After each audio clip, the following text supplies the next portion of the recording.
230. Yeah. Compared to 210. There's a massive difference. Yeah. There's a really good question here. What memories did you have of Joe Leader? When was the first time you met him? Joe, I know why everybody imitates this guy. Everybody's got a Joe Leader impression. Joe was very smart, very good businessman,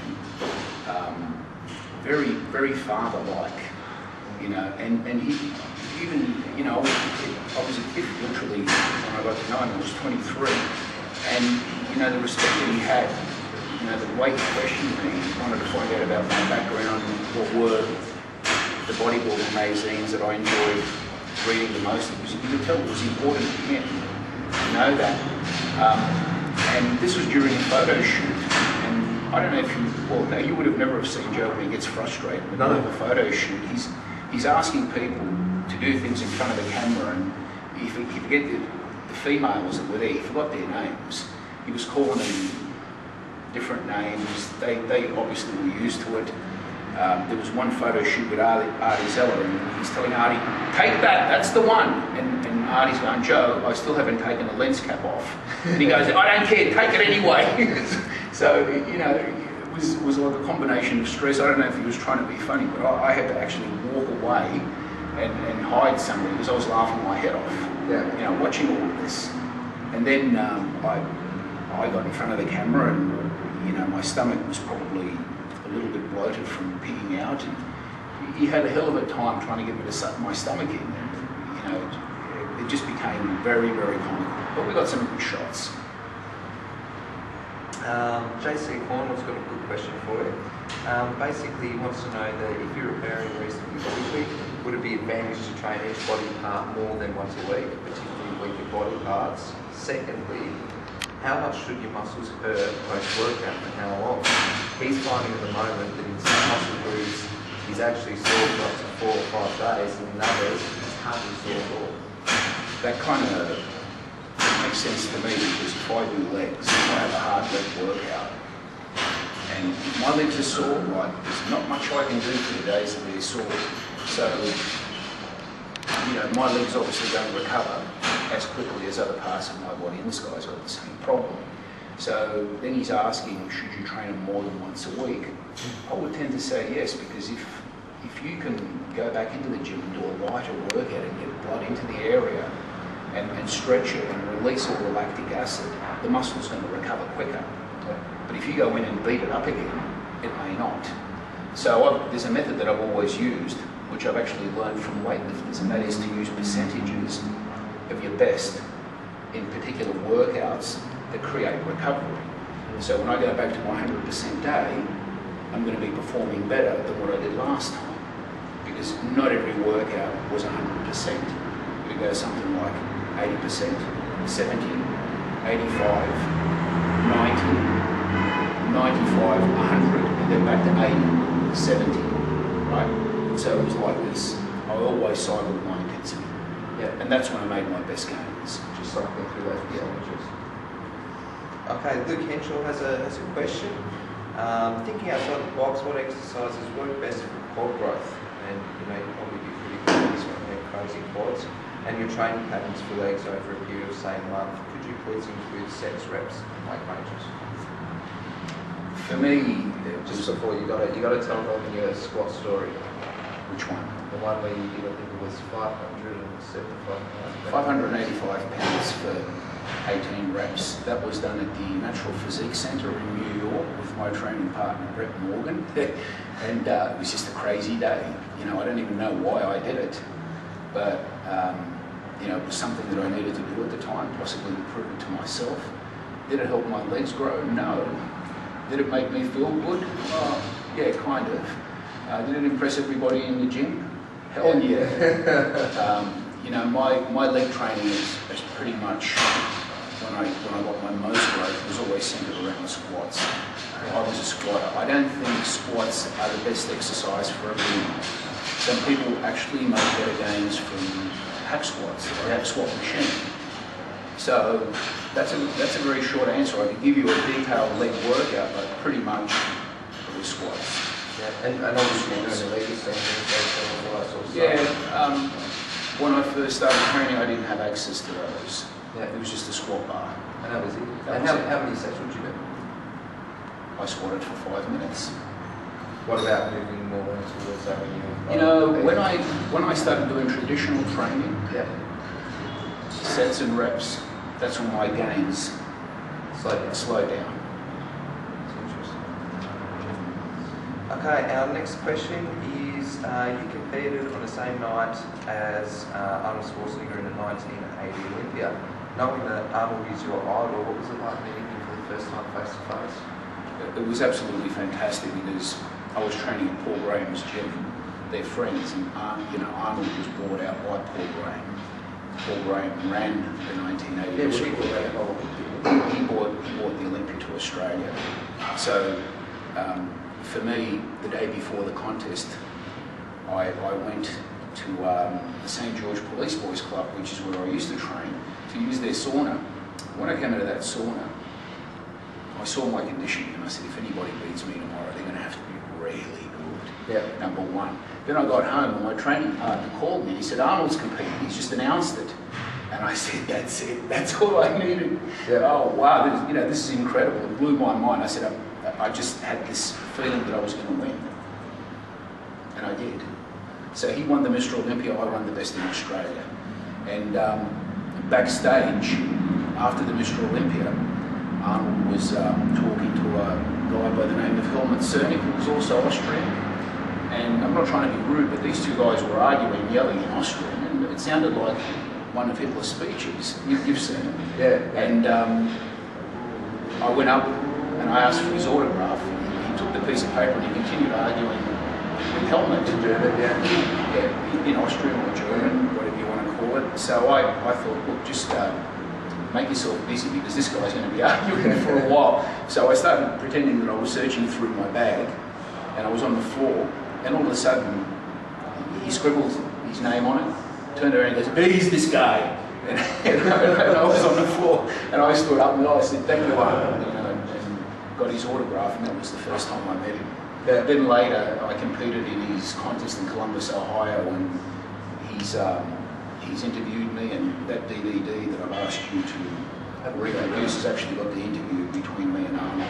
And was that, how was that like? So you've grown up idolising Arnold, and then you get to a stage in your life where he's actually It just blew my mind.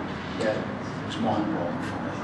Yeah. All right, another question grabbed in 1980 Olympia. So we know that you competed backstage. Did you witness the arguments? And was it true that Mike Mentzer attacked Arnold? I was 2 meters away from this room, listening to the shouting. And it's all the Olympians in the room? All the Olympians were in the room. There was, the first thing I noticed, there was a guy leaning on the doorway, and there was a huge lat sticking out of the doorway. I didn't know it was Franco Colombo. So when all the shouting finished, him and Arnold left. And then I realised, hey, this was Arnold and Mike Mentzer about to kill each other. And Mike Mentzer went for Arnold. Yep. And, Arnold had insulted him by saying, you're not going to win the contest, you've got a fat stomach. And so those stories are out there actually quite true? Oh yeah, they're true. They're true. I actually pretty much witnessed it. I didn't physically see Mentzer going up to him, but I heard the shouting. I was on the other side of the door. Yeah. Yeah, wow, that's interesting. Next question is by John Burtis. And John he's got a really good question actually. He wants to know any advice on gains for diabetics on insulin. So up to now he's gained 2 stone, so he's one of your American fans obviously. Up to now, in a year, but wants more. There's no info out about this. Look, generally, when somebody's bodybuilding and they're a diabetic, they usually make the best gains because they've really got to watch their diet. Now, this guy did not put on that weight by sticking to a correct eating program. You're aware that I have a weight loss program. Yeah. I have put a diabetic on it, and he's had to reduce his insulin by 60 to 80% because of the diet. I don't call it diet, I call it an eating program. And he's never gone back to eating the way that he used to. He actually is quite thin. And before that, just using all the excuses that all the other diabetics use, and it's a horrible disease. And yes, you can tend to gain weight quicker and easier than other people, but you know what? If you restrict your calories and you exercise, there's a good chance that you're going to have to reduce your insulin levels, and there's an extraordinarily good chance that you're actually going to be losing weight. The same way Alistair did, who's a friend of mine. And his doctor couldn't believe it. So to me, all this means this guy doesn't have his nutrition. He doesn't have his nutritional needs sorted out correctly. So basically, just all comes back to nutrition. Everything. Okay. Good question here, because I actually know the answer to this one. Is it easy for you to maintain a diet? What tricks did you use to stay on track and resist the temptation to eat everything around you? I know it's probably a good story about a plane trip. Look, I find it really difficult to stay on diets. I've never been able to stay on a diet longer than 3 weeks without cheating. But when you cheat, like there's a difference between when John cheats and when everyone else cheats. I can eat a lot of food. Look, the thing is, when I have to get the job done, I get it done. The best way for me not to go off the diet is just don't have the food in the house. Okay, and I guess getting back onto that is obviously not having food in the house, but if you did have diet, how did you get back on track?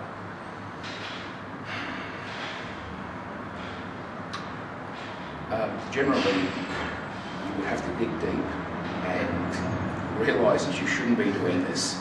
And also, that also gave me feedback. There was always something missing from the diet. So, you know, if I'm constantly craving carbs, it may be that you're not having enough carbohydrates in your diet.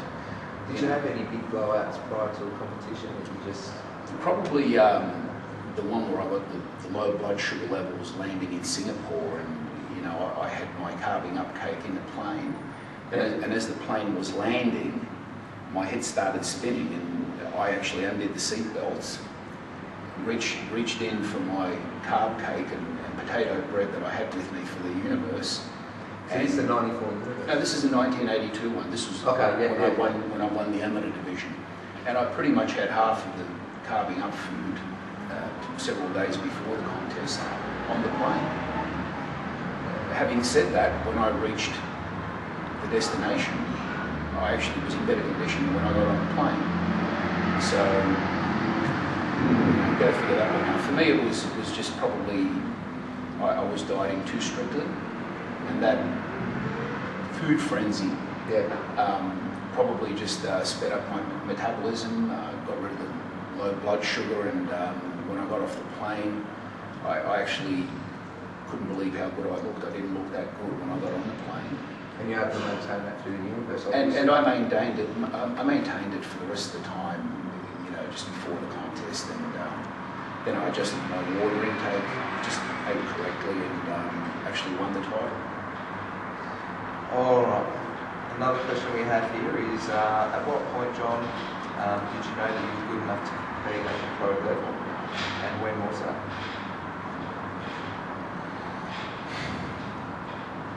It was always a desire. There was never at any time that I thought, now I'm good enough to go pro. It was something, I told you, when I started training, I was not aware of what the bodybuilding scene in Australia had to offer. All I knew is what was going on in the United States. I knew what the amateurs were like, and I knew that there was Arnold, there was Sergio, there was Bill Pearl, and one of those three guys was trying to prove that they were the very best. And then underneath him you had Frank Zane, Boyako, Franco Colombo. So from the beginning, that was my mindset, that's what I wanted. Along the way, people try to convince me that I'm looking too far ahead. You know, and it was a kind of denial, because the bodybuilding scene in Australia, the level of competition at that time, bodybuilders that no one had ever seen, was fearsome. You know, I've shown you some of the photos. And for me to actually have to sit there and realise that I had to surpass these guys, it was easy just to go into denial and just reach over the top of them and go for the very best in the world. Another question here we have here is you competed in the 86 Olympia. How come you never competed in the Olympia again? I had some sort of test which was going to determine what nutrients I needed. They found candida and I didn't know what it was.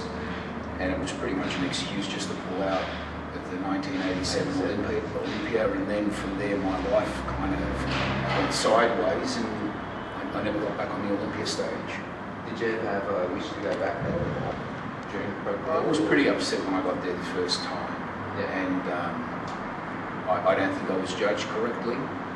And that Olympia is actually on YouTube. So if you type in 1986 Olympia, you can actually watch the whole Olympia on YouTube. You can actually see what John's talking about. So I'd advise you go out and check that out. I felt I deserved fourth. Yeah, definitely. You're in the top 5 for sure. And you got 9. So that was enough to dissuade you from chasing your dream and going to Olympia. That Pissed me off. Yeah. And, you know, I guess what I probably should have done is went into denial over it. Yeah. Like I did at other times and just went over those hurdles and got to the next level. But, you know, my life at the time was going sideways in other directions. And probably my lifestyle never actually suited the competitive arena that I was in at the time. You know, it was the IFBB, you're signing contracts to compete in certain contests. Then, you know, I'm living in Australia, I get a call at 5 a.m. in the morning from Wayne Media telling me all those contracts that you sign, you're not going to be able to compete in any of those contests, you're going to have to compete in these other ones. And I'm like telling him, well, how am I supposed to compete for anything if you keep on, if you keep on moving the target? So that's what I decided. You know, if I do the Naby Universe, it's been going for over 50 years. It's the same date. It's the same date. It's a still target. If you give that to me, if you give me a target that I can clearly aim for, you're going to have to be really good to do it. Prove that one. What did you enjoy most about bodybuilding? Was it the training or actually competing? The most enjoyable part of bodybuilding for me was the third round, the entertainment round, where I could go out there and show my creativity and everything that I've done in the prior year in the gym, everything that I was able to put together, my posing, my personality, my creativity, the dieting, it all came together in that third round where I could do what that was me. Yeah. So you only went up on stage, that's it. And that was basically what I lived for, to be able to go up there and do that third round and hear the audience. Yeah.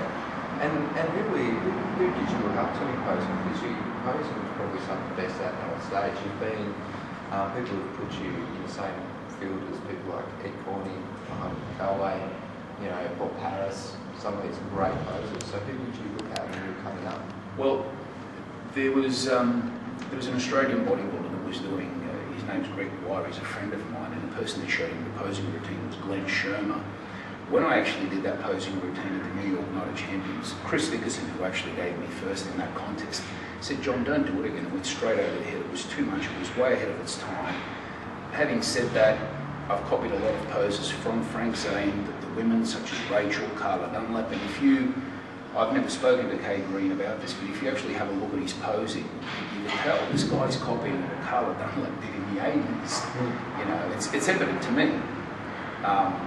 You know, Rachel was an incredible poser, and Corey Everson came along and, you know, she took it to another level. So all of that greatly influenced me because, you know, you had guys like Ed Corney, who was a really great poser, and Frank Zane, but it was still kind of like very mundane. And, you know, then after speaking with Chris that time, I thought, okay, if I go over the top like this, they're just going to overlook me. And he actually said, do this for a posing exhibition. So I had to really dumb it down in order to make it acceptable to the judge. Yeah, all the time.